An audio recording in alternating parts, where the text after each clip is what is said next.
Why did every set of eyes avoid hers at the briefing table? Sat at the edge of the squad room, hands clasped so tightly her knuckles turned white. The other recruits scribbled notes, whispered to one another, some even smirked when the drill instructor barked orders. But no one looked her way. They didn't need to. Her reputation already filled the space louder than any insult could. She was the one who failed, the one dragging behind, the one everyone had already written off. 3 weeks into basic training and her name had become shorthand for failure. Private Williams, the recruit who couldn't keep pace, couldn't hold formation, couldn't hit a target even if it stood still 10 feet away. Her drill sergeant, staff sergeant, had already stopped hiding his contempt. "Williams, you've got no business in uniform," he'd shouted that morning. "I've seen recruits break down. I've seen recruits bleed out. But I've never seen someone trip over their own rifle sling twice in the same day." The words echoed in her ears long after the formation ended. She had been proud once. When she'd enlisted, her parents had looked at her like she'd finally become something worth admiring.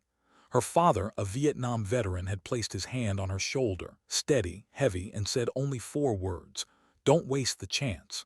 Had nodded, holding back tears, promising herself she wouldn't. And now here she was, the platoon joke, the shadow nobody wanted to march beside. Her heart thumped in her chest as Boots hammered toward her. His shadow cut across the training ground like a blade. "Williams, front and center." The words were a sentence, not an instruction. She stepped forward, stiff, already sweating under the early morning sun. Her rifle felt like a foreign object in her hands, heavy, unwieldy. She knew what was coming, another public humiliation. Circled her like a hawk, his voice slicing through the humid air. "Explain this to me, Williams. How does someone graduate high school with honors and yet can't field strip an M16? How does someone ace the ASVAB and fail weapons qualification 3 times? You can't hit the broadside of a barn at 10 feet. Your fitness scores are below standard. Your tactics non-existent. So tell me, why are you here?" Her throat tightened. The right answer should have been simple: "No excuse, sir." It was the only phrase she had left. But inside, another answer simmered, locked behind her clenched jaw: "I don't know anymore." The truth was, she had thought she belonged here. She had dreamed of service, of proving herself, of finally earning a kind of respect she had never found anywhere else. But every sunrise had brought fresh failure, and every sunset left her wondering why she was still standing. By noon, the decision had been made. Its verdict was final: report to the company office after chow, bring your gear. Everyone knew what that meant: discharge, failure stamped and filed, a scarlet mark she would carry forever. She picked at her lunch in the chow hall, the voices around her a blur of laughter and clattering trays. The food was tasteless in her mouth, her mind already racing ahead. What would she tell her family? Her mother, who had beamed with pride at her swearing in. Her sister, who had looked at her differently for the first time, like she was strong, someone worth admiring. And her father. A man who had lived with the ghosts of his own war, who had never said it aloud, but always wanted one of his children to carry the flag forward. She would be the one to carry home the failure instead. She stared down at her tray, trapped in the quiet shame of it, when a shadow fell across the table. "Williams." She looked up. A man she didn't recognize stood before her. His uniform bore no rank insignia, but his presence was undeniable. Authority radiated from the way he carried himself. Calm, deliberate, precise. "You're Williams." "Yes, sir." "I'm Commander Harper. Come with me." She glanced around the chow hall, half expecting a smirk, a nod, some explanation from her fellow recruits. But no one looked up. No one seemed to notice. Slowly she rose, her tray abandoned. The walk that followed took her past buildings she had never entered, through checkpoints her clearance shouldn't have allowed. Each gate opened without hesitation, each guard stepping aside with a look that was neither welcoming nor questioning. Harper said nothing as they moved. She followed, her pulse quickening with every step. Finally, he led her into a small office. The room didn't look like a military space at all. It looked academic. Books lined the walls, a desk cluttered with files, photographs, maps. The hum of unseen equipment filled the silence. "Sit down, Williams." She hesitated. "Sir, I prefer to stand." That wasn't a request. She sat. Harper leaned back, studying her. His expression was unreadable, sharp, the kind of gaze that could cut through lies before they left her lips. "Tell me about your background." "It's in my file, sir." "I've read your file. I want to hear it from you." So she recited it. Small town upbringing, honor student, high school track, part-time job at her uncle's security company. But Harper didn't nod along. He cut her off mid-sentence. "Your uncle's security company. What kind of work did you do there?" "General duties, sir. Filing, answering phones, some basic equipment maintenance." "According to your uncle, you spent most of your time on the shooting range." Her breath caught. It was true. Hours at the range, shooting until her arms ached, the sound of gunfire a rhythm she had grown up with. But that had been personal, not professional. No one in the Corps should have known. "Yes, sir," she admitted. "I enjoyed target shooting in my free time." "Your uncle also says you were the most naturally gifted shooter he'd ever seen." Harper's eyes didn't leave her face. "Regional competition, 2019. First place in women's precision rifle, first in tactical pistol, third overall against shooters with decades of experience. You were 17 years old." Her pulse quickened. She hadn't spoken of those competitions in years. "State championship 2020, Harper continued. "First place in 3 categories. Range officer's note, accuracy under pressure unprecedented for her age." Swallowed hard. "Williams," Harper said quietly, "you arrive at Paris Island with one of the most impressive marksmanship records I've seen. And yet, for 3 weeks, you failed every single weapons qualification. That is not possible." The words hung heavy in the air. "Unless," Harper added, "you're deliberately failing." Silence. She tried to hold his gaze, but her hands betrayed her, trembling on her lap. "Sir, why would I deliberately fail?" "That," Harper said, "is exactly what I intend to find out." He opened a folder stamped with markings she didn't recognize. Classified, restricted, words that didn't belong in the hands of a private. Photographs slipped across the desk, tactical ranges, silhouettes, surveillance. "We've been watching you, Williams. Not your drills, not the staged performances you give your instructors. We've been watching how you move when you think no one sees, how you handle weapons when you're alone, how you adapt in exercises when you believe your failures won't be noticed." Her chest tightened. She had been careful, she thought she had hidden it, but Harper had seen. "Why?" His voice softened, not a demand this time, but a question. Looked down at her hands. The lie rose first, but she choked it back. She was too tired to pretend. "Permission to speak freely, sir."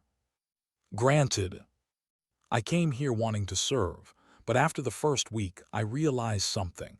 Everything we're taught here, everything, it isn't about survival. It's about killing, efficiently, ruthlessly, and," she drew a shaky breath, "I discovered that I'm very good at it." Her voice faltered. "That scared me, sir." The admission hung in the air, fragile, raw. Harper studied her for a long moment. Then, almost imperceptibly, he nodded. "Go on."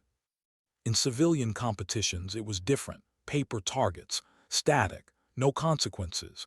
But here, when they put us through combat drills, when I felt how natural it was to hit every mark, to calculate every angle, I realized I could end lives with a kind of precision that didn't even require effort. And that," she looked up, meeting his eyes, her voice breaking, "it didn't bother me. That's what scared me, that it didn't bother me." Harper closed the folder slowly. His face revealed nothing, but the weight of the silence felt almost like understanding.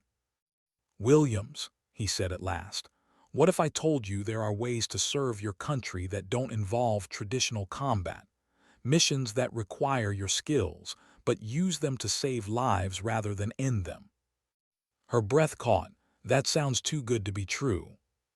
Most good things do. He reached into the desk, a single sheet sealed with red wax, and slid it toward her. Your current training is terminated. These are your new orders. Her hands trembled as she broke the seal. Immediate reassignment, tactical range Charlie, full combat gear, live ammunition, duration, indefinite, authorization, Commander Harper, special projects. She read it again, hardly breathing. Sir, what is this? It's an opportunity, Harper said, to stop hiding, to discover what you're capable of when you're not pretending to be less. Why did her hand stop trembling the moment she held those orders? For 3 weeks, grip had betrayed her. Her rifle shook during drills. Her pen slipped during note-taking. Even lifting her mess tray felt like a reminder of nerves she couldn't control. But as she held the sealed page, something shifted. Her pulse slowed. Her breathing steadied. The weight of failure that had clung to her shoulders began to loosen, as if this paper, these words, had given her permission to breathe again. Harper watched her silently. No expression. No encouragement, just that still, measuring gaze. Sir, if I refuse? His answer was quiet, deliberate. Then you go home tomorrow with a failure classification stamped into your record, and you spend the rest of your life wondering what might have been different. The words hit harder than any drill sergeant's shout. Failure wasn't just a discharge. It was the collapse of every reason she had stood in front of the recruiter's desk months ago. It was the humiliation of facing her family, the ache of knowing her father would never say he was proud, the silence of a younger sister who would stop looking up to her. And worse, it was admitting she had hidden herself, buried her own ability until it strangled her. Folded the orders carefully, as though they might vanish if she held them too tightly. She stood, legs steady for the first time all day. Understood, sir. But Harper wasn't finished. He leaned forward, his voice lower now, like a secret. Williams, the training you're about to enter isn't combat preparation. Combat looks simple compared to this. You'll be tested in ways you can't imagine. You'll discover capabilities you didn't know existed inside you, and you'll be asked to serve in places that don't officially exist. She nodded, but the words barely sank in. Report to tactical range Charlie in 1 hour. Full combat gear. Every weapon you've been issued. Yes, sir. Harper stood, extending his hand. She hesitated only a second before taking it. His grip was firm, calloused, the handshake of someone who had lived through what he spoke of. Stop trying to be less than you are, Williams. Your country doesn't need who you're pretending to be. It needs what you're capable of becoming. Those words followed her out of the building, echoing louder than insults ever had. As she crossed the base toward her barracks, something inside her shifted. For 3 weeks she had moved like a shadow, weighed down by fear. Now her steps were measured, purposeful. The looks from other recruits, mocking, pitying, dismissive, didn't matter. None of them had seen the orders folded in her pocket. None of them knew what awaited her an hour from now. And for the first time since arriving at Island, wasn't afraid of what tomorrow would bring. The building looked ordinary. From the outside, tactical range Charlie was plain military architecture, square walls, dull paint, no markings. She had marched past similar buildings every day without noticing them. But when the doors slid open, she stepped into another world entirely. The air smelled of gun oil and ozone. The space stretched far beyond any range she had ever seen. Targets lined walls at distances she hadn't thought possible for training grounds. 500 meters, 800, a full 1,500 at the farthest edge. State-of-the-art optics gleamed under soft lights. Control booths overlooked the lanes, filled with men and women whose movements carried the unmistakable ease of seasoned professionals. Froze at the entrance. This was no recruit training space. Private Williams. She turned. A woman approached with measured steps, Tall, athletic, her presence sharp, honed, no insignia on her uniform but authority in every movement. "I'm your primary instructor. You can call me Rachel." Snapped to attention instinctively. "Ma'am, should I?" Rachel cut her off with a faint smile. "Relax, Williams. You're not in basic anymore. Here, performance matters more than protocol." Her tone wasn't unkind, but it carried weight. Rachel led her to a long table lined with weapons had only ever seen in magazines: precision rifles, advanced optics, sleek pistols, specialized ammunition types she couldn't name. Each weapon looked cared for, polished to a perfection beyond standard issue. "Commander Harper tells me you've been hiding your capabilities," Rachel said. Hesitated. "Yes, ma'am." "Good. Today we find out exactly what you've been hiding." For the next 4 hours, the world narrowed into the rhythm of training. Rachel tested her across scenarios that felt like they had been built to overwhelm. Long-range engagements with wind conditions changing mid-shot, moving targets weaving through civilian silhouettes, timed challenges under simulated fire. At first, hands shook, muscle memory tangled with weeks of forced failure. But then, something unlocked. Her body remembered what her fear had buried. The first shot cracked through the air, precise. The second followed, cleaner. By the third, her breathing had fallen into rhythm, steady and calm. She didn't miss. The instructors in the control booth murmured. Rachel's expression remained controlled, but saw the flicker of approval in her eyes. More than accuracy, Rachel pushed her thinking. Split-second moral decisions, identifying threats that weren't obvious, protecting civilians who appeared at random intervals. Every scenario tested not just her aim, but her clarity under pressure. And every time, found herself making the right call. Hours later, Rachel finally lowered her stopwatch. "Outstanding. Harper was right about you." Exhaled, sweat soaking through her uniform. Her body ached, but inside, a quiet fire burned. For the first time in weeks, she felt like she wasn't failing. "What happens now?" she asked. Rachel studied her. "Now, you begin the real training. What you showed today is raw talent. Our job is to shape it, to prepare you for operations that protect American lives without anyone ever knowing you were there." Bent to clean her weapon, movements methodical, precise. She caught herself whispering, almost involuntarily, "Finally." Rachel tilted her head. "Finally. Finally, I feel like I'm where I belong." Rachel didn't answer right away. She simply handed another magazine, the smallest of smiles breaking through her professional calm. That night, sat alone in her new quarters. Gone was the crowded barracks, the constant noise of recruits. Her room was small but private, a desk, a calm terminal, equipment neatly arranged, silence pressing around her almost too loud. She thought of the orders, of Harper's gaze, of Rachel's precision. She thought of and his discharge papers, of papers that would never be signed. And she thought of her family. Her father wouldn't know, her mother wouldn't know, her sister would never hear the truth. But maybe that was the point. Some service lived in shadows. And maybe that was where she was meant to be. Lay back on the narrow bed, staring at the ceiling. 3 weeks ago, she had been terrified of what she might become. Tonight, for the first time, she was ready to find out. Why did the doors to the training wing feel heavier than any weight she had ever carried? Paused before the reinforced steel, her hand hovering just short of the handle. Beyond this threshold, she knew, lay more than shooting ranges and tactical drills. Rachel had warned her, this isn't about combat. It's about decision-making under impossible pressure. It's about whether you can remain yourself in a place designed to strip you down to nothing. The thought made her throat dry. She had spent weeks pretending to fail because she was afraid of success.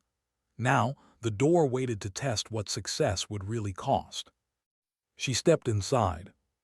The air smelled different here, not of gunpowder or sweat, but of antiseptic, electricity, cold steel.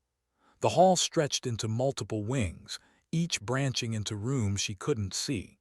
The hum of machinery throbbed faintly, punctuated by voices behind closed doors. Rachel waited by the entrance, arms crossed. "You ready?" Swallowed, forcing steadiness into her voice. "Yes, ma'am." "Remember, what we do here isn't about scores or medals. It's about truth.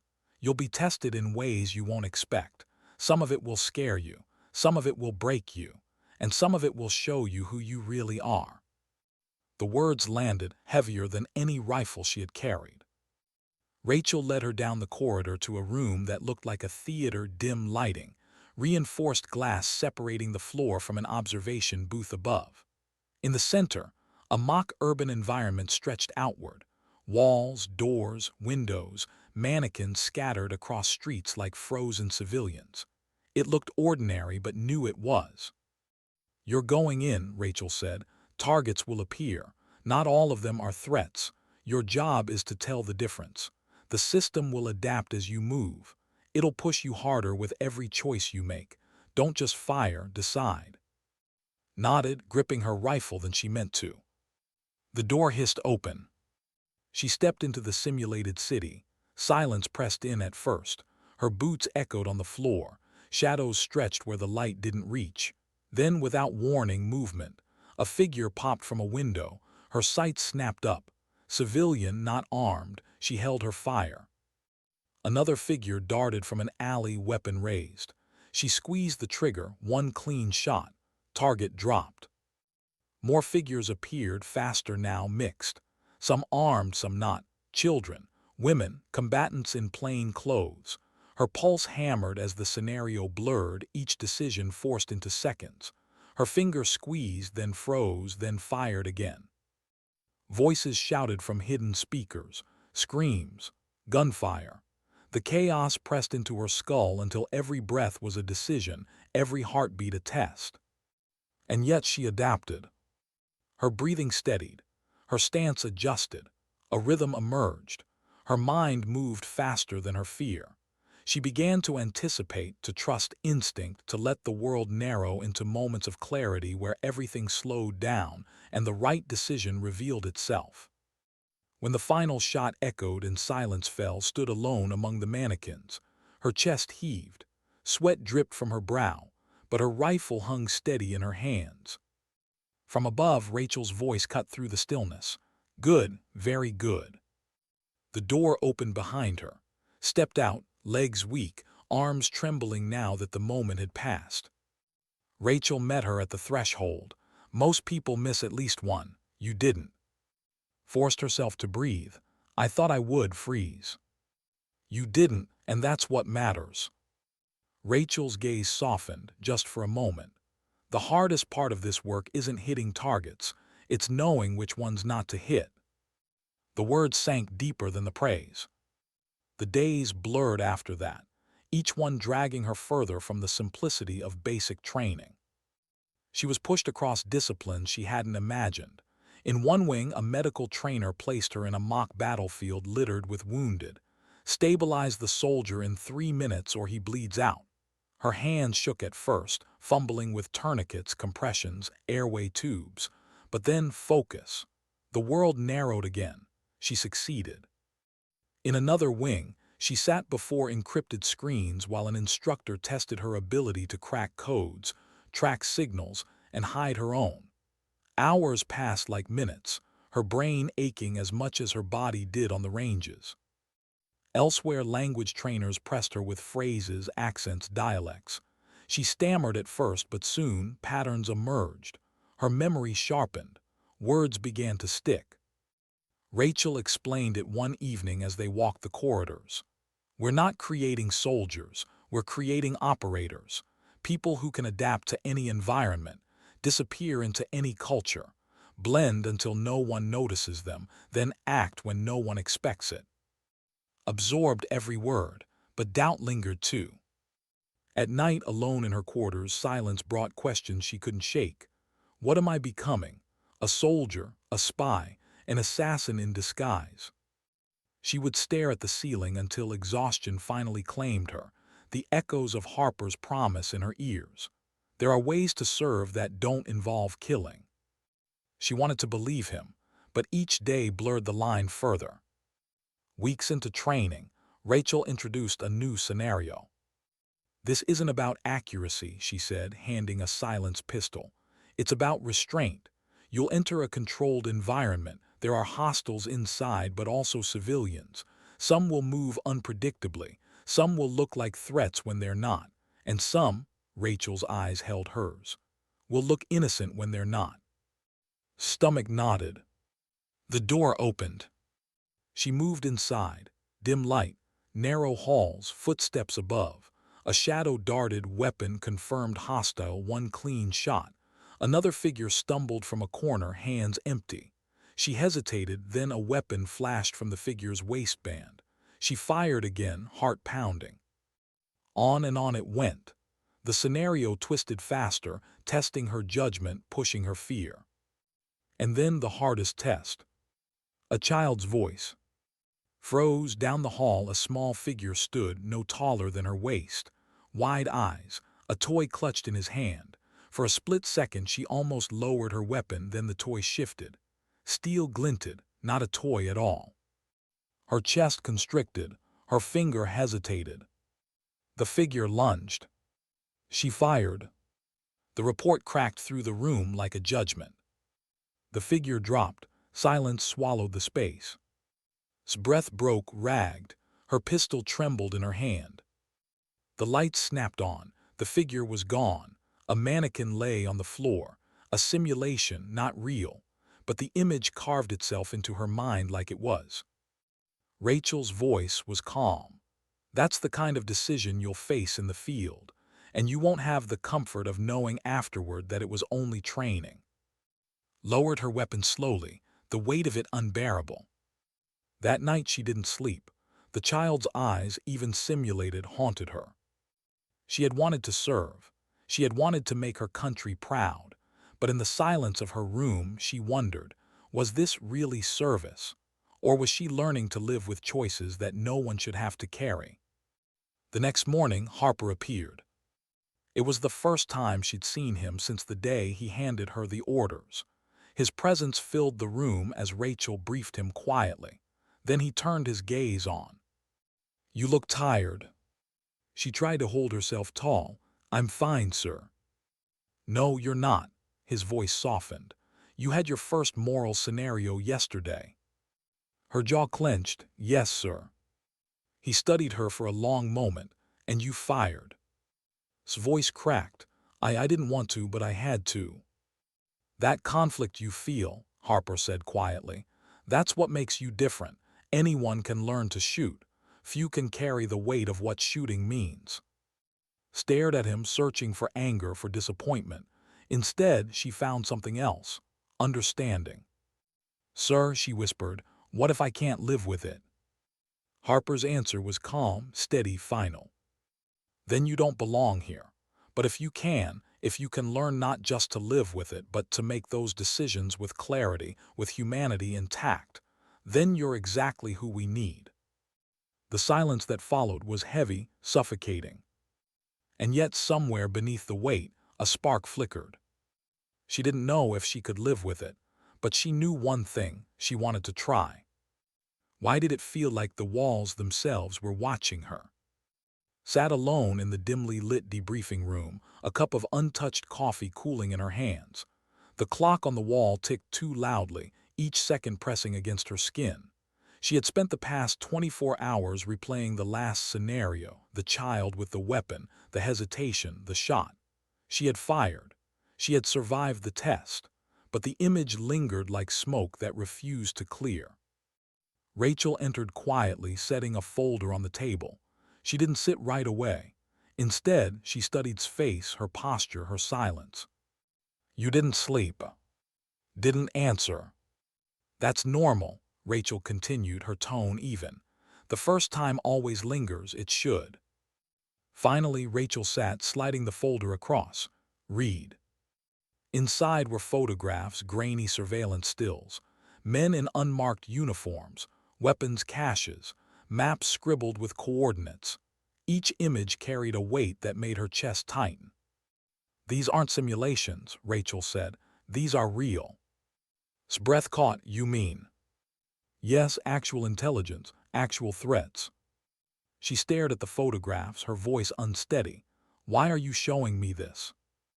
Rachel folded her hands. "Because your training is entering a new phase. Until now, you've been tested on skills. Today, we test something else, how you process reality." His mind churned. For weeks, she had been pushed through simulations designed to trick her instincts, to crush hesitation.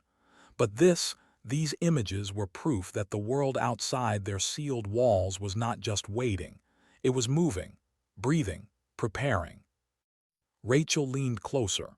"One day soon you'll face decisions where hesitation costs lives, civilian lives, American lives, and you'll have seconds, maybe less, to act.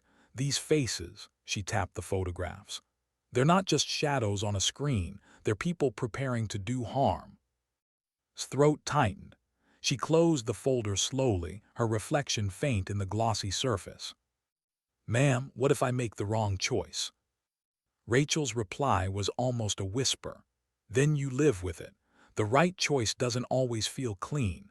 Sometimes the only choice is the one that saves more lives than it costs." The words didn't settle. They rattled inside her, sharp and heavy. Training shifted after that. The scenarios grew harsher, more unpredictable. Gone were the sterile lanes of targets and mannequins. Now she was dropped into environments that looked and felt real, crowded marketplaces, narrow alleys, dimly lit. Actors replaced mannequins, their fear convincing enough to blur simulation and truth. One evening she found herself in a mock foreign city. Dozens of civilians moved through the streets, vendors shouting, children weaving through crowds, voices in languages she didn't understand. Somewhere among them, her instructors had planted 2 armed suspects. Her task: find them before they acted. Her eyes scanned faces, movements, gestures. The weight of expectation pressed against her lungs. Every detail mattered. A hand brushing a pocket, a glance held too long, a bag carried too carefully. And then she saw him. A man standing still amid the movement, his eyes scanning the crowd, not engaging with it. His hand dipped into his jacket. His weapon rose instinctively. But then another figure emerged at the far end of the street. A second suspect. Both moved at once, hands shifting toward hidden weapons. Her pulse surged. Which one first? She fired. One shot dropped the first target. She pivoted, fired again. The second collapsed. The crowd screamed, scattering. The scenario froze. Rachel's voice came through the intercom. "Time, 2.8 seconds. Both hostiles neutralized. Civilian safety uncompromised." The lights snapped on. The actors relaxed, their fear dissolving like mist, but hands still shook. Because for 2.8 seconds, it had felt real. Later, Harper appeared again.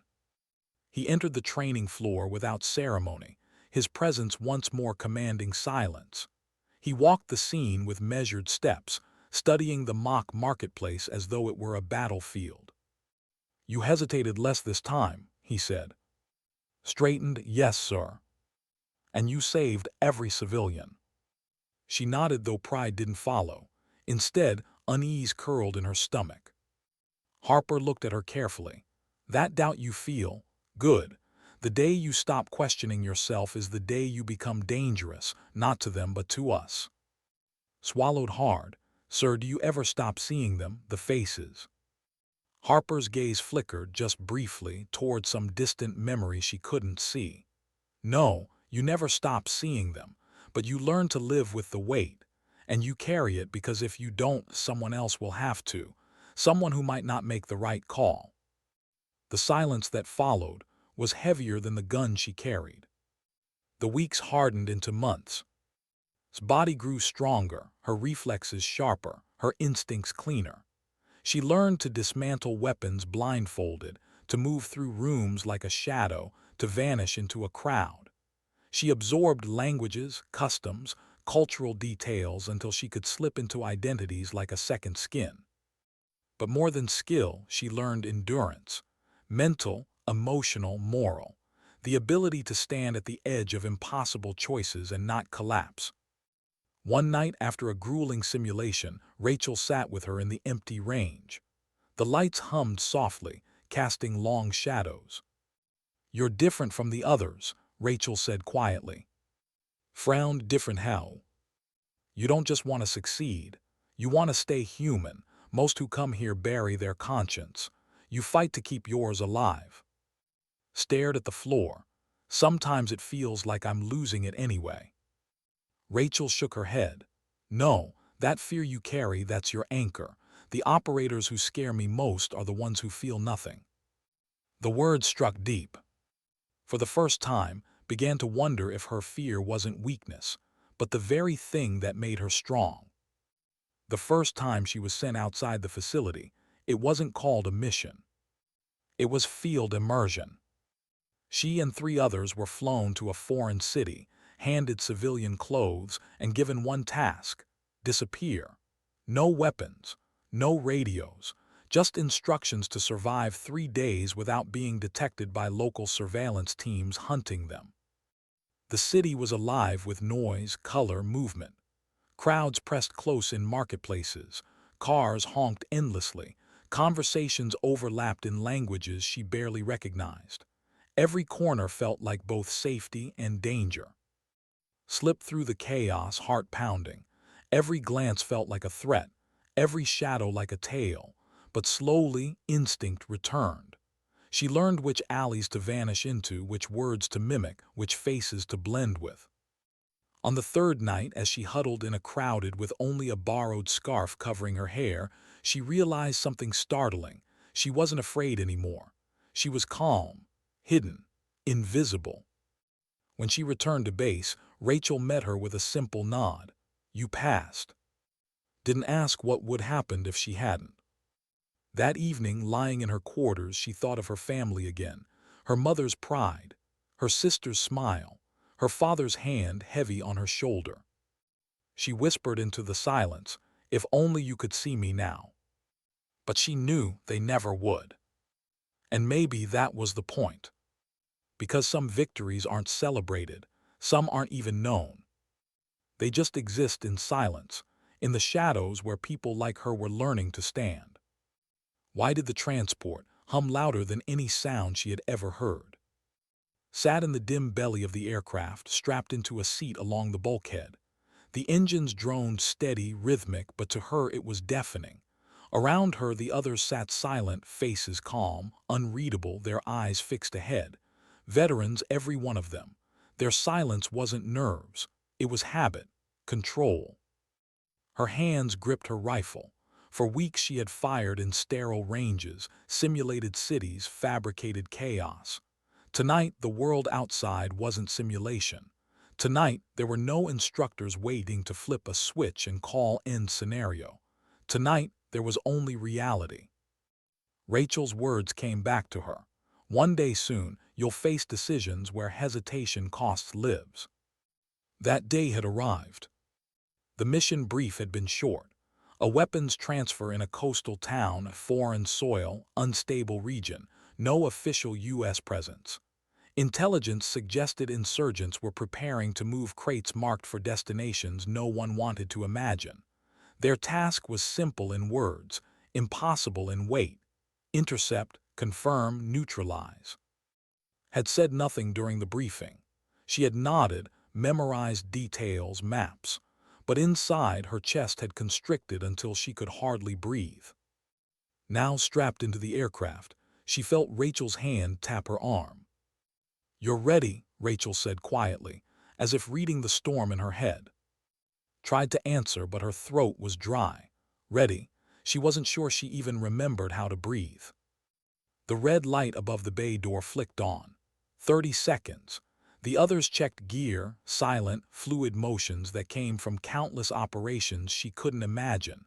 Mirrored them, her movements rehearsed but slower. 10 seconds. The light turned green. The door opened, wind tearing through the cabin, night air rushing in. They moved, one by one, shadows slipping into the darkness. Followed, her boots hitting foreign soil with a weight that sent a shiver up her spine. She was no longer training. The street smelled of salt and smoke. The town was alive, but not with safety. Dim lanterns glowed from windows, voices murmured in alleys, dogs barked in the distance. Every corner felt like it concealed eyes.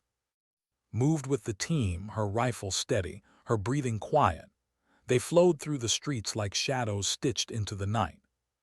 She had been drilled in this: step, pause, scan, cover, but here the world wasn't controlled. A door creaked open suddenly, spilling light. A child's voice laughed from within. Pulse spiked, but the team didn't flinch. They slipped past unseen. At the edge of town they emerged. A low structure by the docks, windows shuttered, a single truck parked outside. Figures moved within, silhouettes against thin curtains. They crouched in the shadows. Rachel leaned close, whispering in his ear. "This is where you earn your place," eyes sharp, no hesitation. His throat tightened. She raised her rifle, the scope aligning with the window. Through the glass she saw men unloading crates. Wooden, unmarked, but she knew what they held. The way they handled them, the way their hands lingered on the steel locks. Weapons. One of the men stepped into clearer view. His face was sharp, angular. A scar split his cheek. Intelligence had shown his picture in the briefing. This was the contact, confirmed. Steadied her aim. The crosshairs rested on his chest. Her finger hovered over the trigger. And froze. The training room returned, mannequins, hostiles, civilians, the child's face. For a heartbeat she was back there, hearing the echoes of Rachel's warning. Some will look innocent when they're not. But this wasn't simulation. This was real. Her breath caught. If she fired, there would be no reset, no debrief, just consequence. Rachel's voice was in her ear again, calm, steady. "Williams, do you have him?" Swallowed hard. "Yes, ma'am." "Then trust yourself." Her finger pressed. The rifle cracked. The man dropped. Chaos erupted. Shouts tore from the building. Weapons flashed in the windows. The team surged forward, shadows dissolving into movement. Followed, her body moving before her mind caught up. They breached the door, a thunder of boots and commands. Figures scrambled inside, fumbling with rifles, shouting in a language didn't know. Shots cracked through the room, short, controlled. Straining took over. Corners cleared, angles covered. Her rifle barked once, twice, hostiles dropping. She moved without thought, each step guided by instinct she hadn't trusted before. And then silence. The room cleared, crates secured, hostiles down. Rachel's voice cut through. "Good work, we're done here." But stood frozen, her rifle still raised, her heart still hammering. She had fired, not at mannequins, not at screens, at men, real men. Her stomach churned. She lowered the weapon slowly, hands trembling. Rachel's hand touched her shoulder, grounding her. "Breathe. You did what you had to."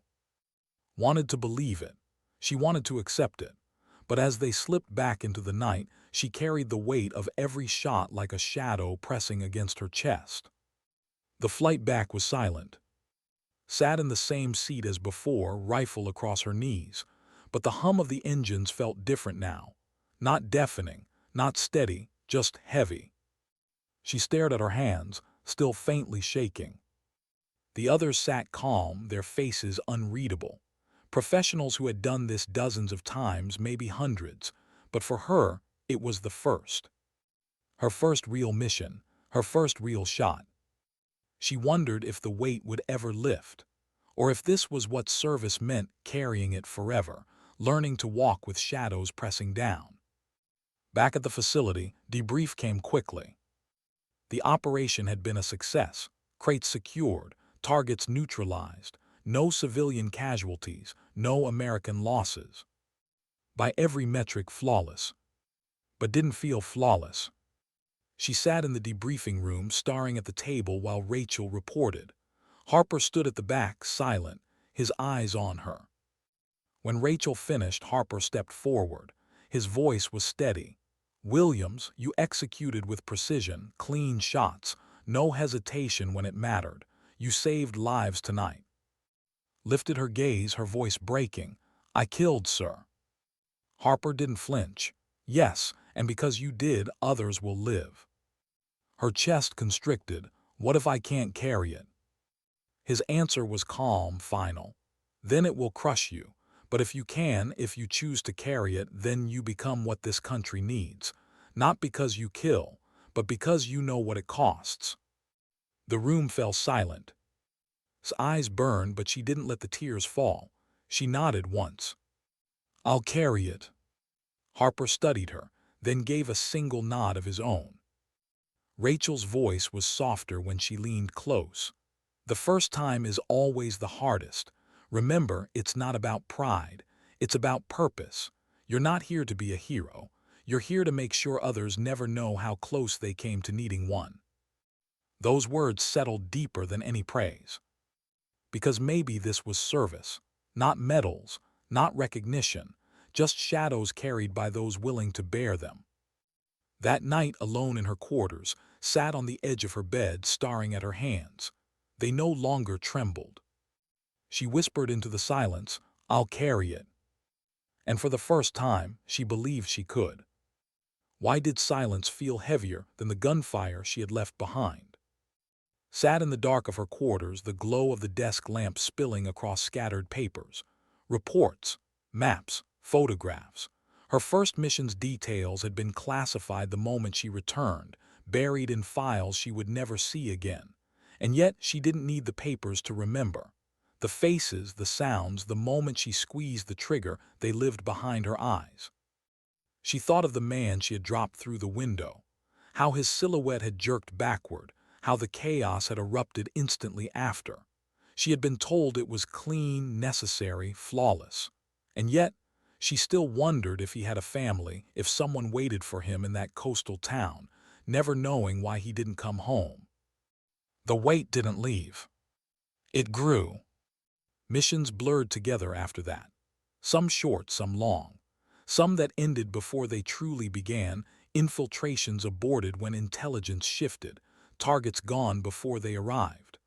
Others dragged into hours of shadow and adrenaline, where every step felt like walking a wire strung over fire.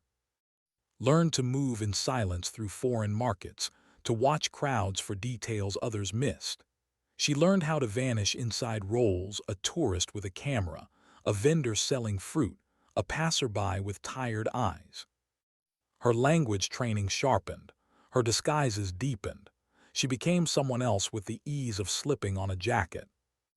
And yet beneath every layer she was still the woman who whispered into empty rooms at night, "I'll carry it, I'll carry it." But carrying had a cost. It was during a mission in the mountains that the fracture began. The team had tracked intelligence to a village straddling a border no map officially acknowledged. The air was thin, cold enough to bite through skin. Their orders were simple: confirm a meeting of known insurgent leaders, gather evidence, disengage. Direct engagement was off the table. For hours lay prone on a ridge, her rifle scope sweeping the cluster of houses below. Through shifting smoke and the glow of lanterns, she saw them, men gathered in a stone building, gesturing over crates, weapons stacked against walls. Every part of her screamed to act. One shot could end it. 2 shots could unravel a chain of violence before it spread. But the order was clear: observe only. Her finger twitched against the trigger. She could see their faces, hear their laughter carried on the wind. The man in her first mission returned to her mind, his body collapsing to the floor. She wondered if she had fired tonight, would another life be spared weeks from now? Would a family live because she ended something here? The choice wasn't hers to make. Rachel's voice came through the calm, steady as always. "Hold position. No shots. We're not here to start a war." Lowered her weapon, her chest tight. Hours later, they exfiltrated without engagement. The mission was labeled a success.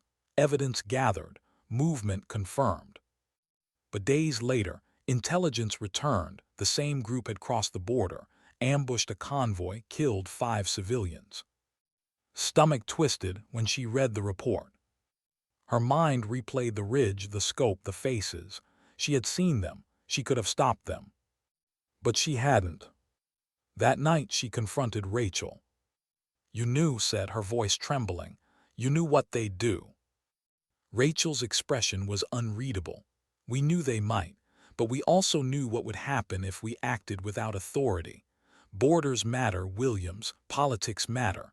One wrong move out there and we don't just stop a convoy ambush. We start a war.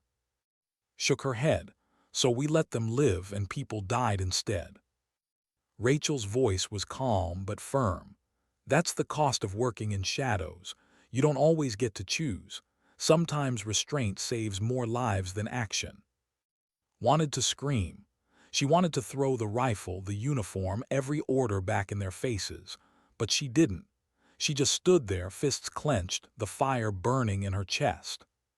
Because deep down, she knew Rachel was right. And she hated it. The missions grew more complicated.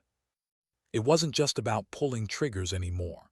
It was about reading rooms, influencing outcomes, nudging events without anyone ever realizing they had been touched. A conversation overheard in a shipment delayed by tampered paperwork, a rumor whispered in the right ear. Sometimes it felt clean, elegant, sometimes it felt like manipulation. And always the question returned, am I serving or am I just a shadow on someone else's chessboard? One evening, Harper summoned her. She found him in the same office where it had all begun, the books, the files, the maps. He stood at the window, hands behind his back, watching the training grounds. "You're struggling," he said without turning. Stiffened, "Sir, I'm performing." "This isn't about performance, it's about you." She swallowed hard. "I don't know if I can keep carrying it." Finally he faced her. His eyes were steady, sharp, but softer than she had seen before. "Good. If you ever reach the point where you stop asking that question, you'll have lost yourself." He stepped closer, his voice quieter now. "Do you think I don't see their faces? Every one of them. I do. They never leave. But that's the cost of this kind of service. The burden isn't a flaw, it's proof you're still human." His throat tightened. "Sir, what if one day the burden breaks me?"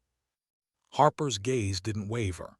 "Then you'll walk away, and that will be your choice. But until then, you carry it. Because if you don't, someone else will have to, and they may not carry it with the same weight you do." The room fell silent. For the first time, saw something in Harper's eyes she hadn't before. Weariness. Not weakness, but the weariness of someone who had been carrying longer than anyone should. It frightened her, and it gave her strength. Her next mission came days later. Another city, another cover, a target embedded in a crowded marketplace moving crates disguised as produce. The objective wasn't elimination this time, it was insertion. Plant a tracker, follow the trail. Simple on paper. Impossible in reality. Moved through the press of bodies, scarf draped over her head, basket in her arms. The noise of the crowd pressed in, 1,000 voices blending into chaos. Her eyes locked on the crate, carried by 2 men toward a waiting truck. She moved closer, each step calculated, every muscle tight. She had seconds, maybe less, to brush past, to slip the tracker, to vanish. Her heart hammered, the voices in her head battled. "You're good enough. You'll be seen. You can't do this. You have to do this." She reached them. Her hand brushed the crate. The tracker slid beneath the slats. The men didn't notice. Kept walking, her breath shallow, her pulse racing. When she turned the corner and melted into the crowd, her comm clicked once in her ear. Rachel's voice, low and calm. "Good work. We've got the signal." Exhaled, her legs trembling. It wasn't a shot, it wasn't a kill, but it was power, silent, invisible, weighty. And for the first time she realized the burden wasn't just in the trigger. It was in every choice, every act, every step she took in silence. That night, alone again, she whispered into the darkness. "I'll carry it." But her voice trembled this time, because she knew the burden was no longer just hers. It was shaping her, changing her. And she couldn't yet tell if it was turning her into the soldier her country needed, or into something she would no longer recognize. Why did the mission brief feel colder than the air around the table? Sat among the small circle of operators, the map spread before them. Coordinates, routes, faces. The target this time wasn't a nameless insurgent or faceless smuggler. It was a government official, a man seated high within a foreign ministry, his influence subtle, his connections tangled. Intelligence claimed he had been selling secrets, enabling groups that spilled blood far beyond his country's borders. But unlike the others, he wasn't hiding in shadows. He was respected, protected, untouchable by conventional means. And now her team had been tasked with touching him. The orders were simple on paper: infiltration, elimination, extraction. But the weight in the room said otherwise. Studied the photograph on the file. The man's eyes stared back, sharp and calculating but human all the same. He had a family, a wife, 2 children. She had seen their pictures buried in the dossier, tucked between intelligence reports. The mission outline didn't mention them. Her chest tightened. Rachel's voice cut through the silence. "This isn't a training drill. This is sanctioned at the highest level. Our presence won't be acknowledged. Our actions won't be recorded. You all know the cost of failure." The room was still. Each operator nodded, silent. Forced her head down in agreement, but inside something twisted. For weeks, for months, she had told herself she would carry it. But this wasn't shadowing a convoy or tracking a shipment. This wasn't neutralizing men with rifles in their hands. This was stepping into a life surrounded by innocence and pulling the thread that held it together. And she wasn't sure she could carry that. The night of the operation came quickly. The city glowed with lights, vibrant and unaware. Cars crawled through streets, people filled, laughter spilled from open doors. To the world it was just another evening. It was a storm waiting to break. Dressed in local clothes, she walked the narrow alleys, her movements practiced, unremarkable. The target's residence loomed ahead, a gated compound guarded by men who looked relaxed but weren't. Her comm crackled softly, Rachel's voice, "Positions." The team spread like water, slipping into shadows, covering angles. Approach from the eastern side where the wall was lowest. She scaled it quickly, landing silent inside the garden. The air smelled of flowers, soft, almost cruel in its peace. Through the window she saw him. The target, sitting at a table with his children, laughter faint through the glass. A normal evening meal, not intelligence reports, not secret transfers, just a father with his family. Her rifle was ready, the angle was clean, the order was clear. But her finger froze. The child's laughter pierced her chest like a blade. Her comm hissed, "Williams, you have the shot." Her breath quickened. She saw her own sister in the girl's face. She saw her mother's pride, her father's hand on her shoulder. She saw herself, sitting in that house, never knowing that shadows waited outside the window with rifles raised. "Williams," Rachel's voice pressed again, "confirm the shot." Her hands trembled, the weight of months of training, of promises pressed into her. She could end it now. She could follow the order. She could carry it like all the rest. But a voice inside whispered, "This isn't service. This is surrender." Her chest constricted. She lowered the rifle.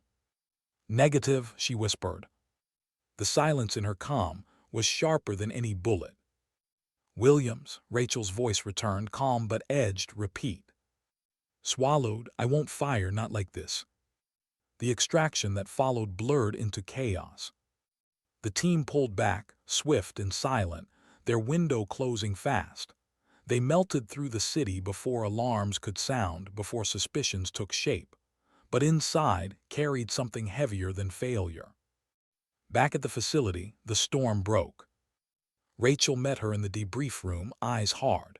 "Do you realize what you've done?" Stood rigid. "I followed my conscience." "You disobeyed a direct order." Jaw clenched. "I didn't enlist to kill men in front of their children." The words hung like fire between them.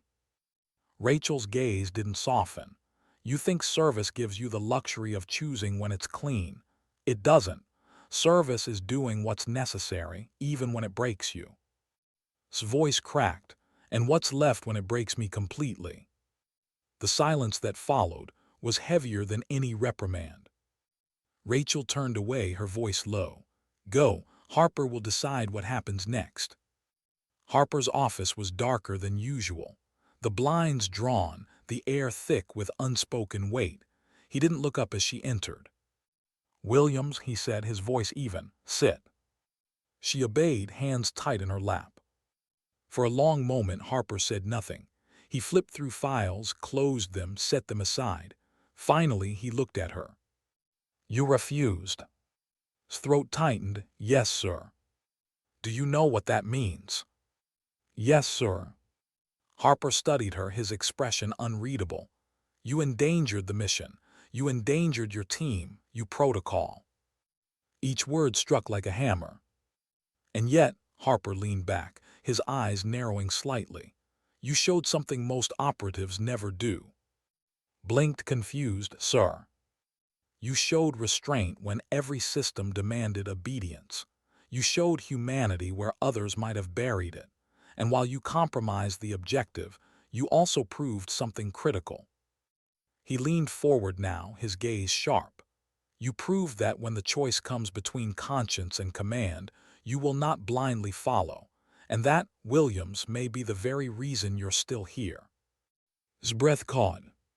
"You think we train ghosts," Harper continued, "shadows that obey without question. But the truth is we need more than ghosts. We need guardians. People who understand that power without conscience isn't service, it's tyranny." The words sank into her, heavy, sharp, and freeing all at once.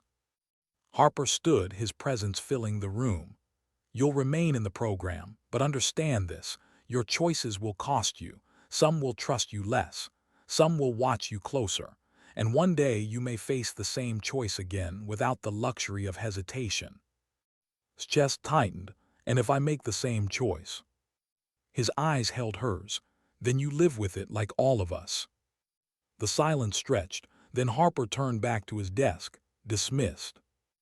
That night sat alone, her rifle disassembled on the table before her. She cleaned each piece slowly, methodically, her mind replaying the scene. The laughter, the lowered scope, the refusal. She didn't know if she had saved herself or doomed herself. But she knew one thing: she hadn't lost her humanity, not yet. And maybe, just maybe, that was worth carrying. Why did the final mission feel less like an operation and more like a reckoning? Sat in the transport vehicle, the low rumble of the engine vibrating through her boots.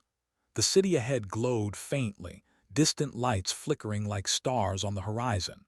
Her gear rested heavy on her shoulders, her rifle across her lap. But it wasn't the weight of equipment pressing her down. It was the knowledge that everything she had carried, the training, the failures, the choices, the refusals, had led her here. This mission wasn't simple. It wasn't clean.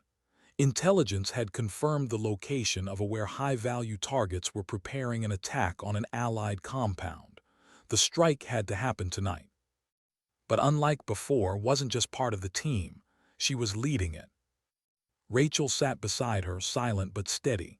The others watched her, waiting for her words. For weeks had been tested, doubted, questioned. But tonight their eyes said something else: trust. She exhaled slowly. "Rules are the same," she said, her voice firmer than she expected. "Protect civilians, prioritize confirmation, no unnecessary fire." The others nodded. But she wondered, would she follow those words when the moment came? Or would she break under the weight again? The city streets were hushed when they arrived. Midnight pressed against the walls, shadows stretching long across narrow alleys. Dogs barked faintly in the distance, and a lone motorbike buzzed down the road before vanishing into silence. The loomed ahead, windows shuttered, guards posted at the doors, movement inside, faint silhouettes shifting behind thin curtains. Crouched in the shadows, eyes narrowing, she lifted her scope. Inside, she saw men moving crates, weapons, explosives, unmistakable. But then her chest tightened, because she also saw a woman, young, exhausted, carrying a child across the room. Her throat constricted. Rachel's voice whispered in her ear, "Targets confirmed. We move on your call." His finger hovered on the trigger, the crosshairs aligned with a man's chest. Her mind raced. The order was clear: neutralize. But the woman's tired arms, the child's small face, they were just in the wrong place at the wrong time. Memories surged. The first mission, the man she dropped through the window, the mountains where she held her fire and civilians later died, the house where she refused and nearly ended her career, every burden layered onto her chest. And then Harper's words echoed, "We don't need ghosts, we need guardians." His breath steadied. "Wait," she whispered. The team froze. "Williams," Rachel's voice warned softly, "we don't have time." "There are civilians inside," said, her tone low, unshaken. "If we go in blind, they die with the rest." The silence on the comm was heavy, tense. Seconds ticked. Finally, Rachel's voice came back, "Your call." The words settled into his chest like steel. This was hers now. She scanned quickly, mapping exits, guard rotations, the narrow street beyond. The woman carried the child into a back room, closing the door behind her. "Move now," ordered, "clean, quiet, precise, no civilian fire." The team surged. They breached fast, shadows slipping through doors, rifles whispering controlled bursts. Hostiles dropped in silence, one by one. The chaos was sharp, sudden, but contained. Swept the main room, clearing corners, her rifle steady. The crates loomed in the center, stacked high, their danger undeniable. But the back room, the one where the woman had gone, pulled her attention. She slipped toward it, heart hammering. Slowly she pushed the door open. Inside, the woman huddled with the child, eyes wide, frozen in fear. No weapon, no threat, just terror. Lowered her rifle. "Stay down," she whispered. Her voice broke against the quiet. "Stay safe." The woman clutched the child, but her gaze locked once. A flicker of understanding, gratitude. Closed the door gently, sealing the moment into her memory forever. Minutes later, it was over. The team exfiltrated quickly, crates destroyed, hostiles eliminated. No civilian casualties. By every metric, a success. But knew it wasn't the mission that defined it. It was the choice. The decision to carry not just the burden of ending lives, but the responsibility of protecting them, even when it wasn't convenient, even when it risked everything. Back at the facility, Harper met her in the same office where it had all begun. "You led tonight," he said simply. Nodded, her voice quiet, "Yes, sir." "No civilians lost. Objective complete. Team intact." "Yes, sir." Harper studied her for a long moment. "You understand what that means?" Swallowed hard. "That I finally belong." Harper shook his head. "Know that you finally understand. Service isn't about belonging, it's about carrying. The victories, the failures, the doubt, the burden, you carry it all because someone has to." His gaze softened, almost imperceptibly. "And tonight you carried it well." His throat tightened. For weeks she had feared she was failing. For months she had wondered if her humanity was weakness. And now, for the first time, she realized it was her strength. That night, alone again, she sat on the edge of her bed, her rifle cleaned and stowed, her uniform folded. The silence pressed in, familiar and heavy. But this time it didn't crush her. She whispered into the stillness, "I'll carry it." And this time her voice was steady. Because she understood now carrying wasn't weakness. It was the quiet proof that she hadn't surrendered her soul to the shadows. Her service would never be known. Her victories would never be celebrated. Her sacrifices would never be recorded. But somewhere a child would laugh tomorrow, safe in their home. Somewhere families would gather in peace, unaware of how close danger had come. And that was enough. Because sometimes dignity doesn't speak. It simply acts.